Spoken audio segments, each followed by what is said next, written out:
बहरहाल, क्या आप इस बात पर यकीन करेंगे कि किसी अपराधी को बचाने के लिए सीबीआई का अफसर किसी दूसरे सरकारी अफसर को फर्जी केस में फंसा दे?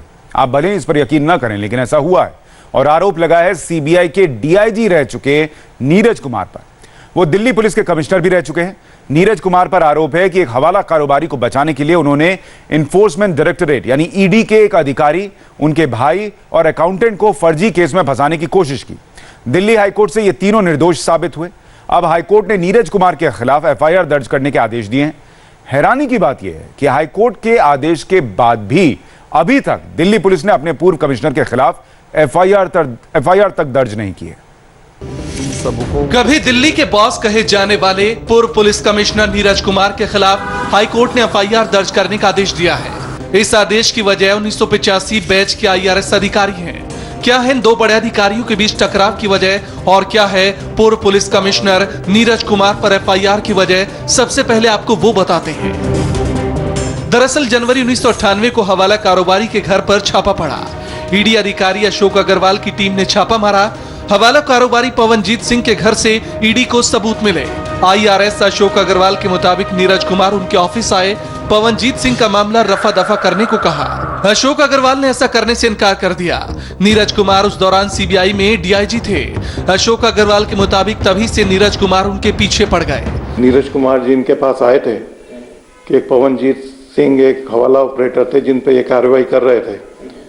उसके बाद नीरज कुमार इनके ऑफिस में आए और आके बोला कि इसको खत्म कर दो। इन्होंने मना कर दिया खत्म करने के लिए कि मैं इन्वेस्टिगेशन कर रहा हूं। तो तब से उस दिन से इनके आपस में कुछ रंजिश शुरू हो गई। अशोक अग्रवाल के मुताबिक उन्हें फंसाने के लिए नीरज कुमार ने आर्म्स डीलर अभिषेक वर्मा को हथियार बनाया। सीबीआई ने अशोक अग्रवाल पर हेराफेरी का आरोप लगाया। आरोप में अशोक अग्रवाल को 23 दिन तक जेल में रहना पड़ा। आरोप है कि सीबीआई कस्टडी में अशोक अग्रवाल को पीटा गया और आत्महत्या के लिए भी उकसाया गया। केस की सुनवाई के दौरान अभिषेक वर्मा कोर्ट में मुकर गया और कहा दबाव में बयान लिया गया था। जब इनके ऊपर पहला केस बनाया था तो अभिषेक वर्मा को अप्रूवर बनाया था अंडर सेक्शन 164। उनकी स्टेटमेंट रिकॉर्ड करके ये कहा था कि जो भी है कॉन्स्पिरेसी में अभिषेक वर्मा के साथ मिलके सुभाष चंद्र बरजातिया के ऊपर जो रेड करी थी अशोक अग्रवाल ने, वो इनके साथ मिलके कॉन्स्पिरेसी में करी थी। बाद में अभिषेक वर्मा ने कोर्ट में एफिडेविट फाइल किया कि ये मुझे डरा धमका के ये सब कराया गया था, मैंने अपनी मर्जी से अप्रूवर नहीं बना था। अशोक अग्रवाल की माने तो नीरज कुमार ने उनके भाई विजय अग्रवाल को भी नहीं छोड़ा। अवैध संपत्ति के आरोप में विजय के ऑफिस में छापा पड़ा।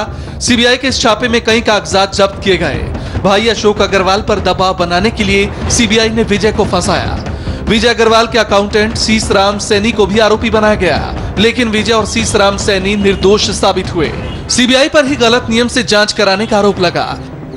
आखिरकार कोर्ट से बरी होने के बाद अशोक अग्रवाल ने केस तो किया ही, साथ ही विजय अग्रवाल और सीस राम सैनी ने भी नीरज कुमार और एसपी विनोद कुमार पांडे के खिलाफ गलत केस में फंसाने का मुकदमा दर्ज कराया था। 2006 में लोअर कोर्ट ने दोनों के खिलाफ केस दर्ज करने का आदेश दिया, जिसे हाई कोर्ट में चुनौती दी गई थी।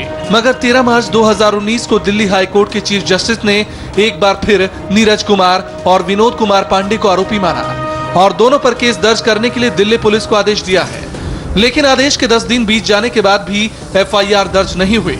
अब देखना होगा कि आईपीएस और आईआरएस के बीच हो रही ये आर पार कहां जाकर खत्म होती है। बड़ा सवाल ये भी है कि क्या दिल्ली पुलिस नीरज कुमार पर कार्रवाई करेगी? हाई कोर्ट के आदेश के 10 दिन बाद भी एफआईआर दर्ज क्यों नहीं की गई? हाई कोर्ट के आदेश पर कब अमल करेगी दिल्ली पुलिस? इंडिया टीवी ने नीरज कुमार का पक्ष जानने के लिए उनको फोन से संपर्क भी किया था, लेकिन उन्होंने इस फोन कॉल का कोई जवाब नहीं दिया। Bhaskar Mishra, India TV, Delhi.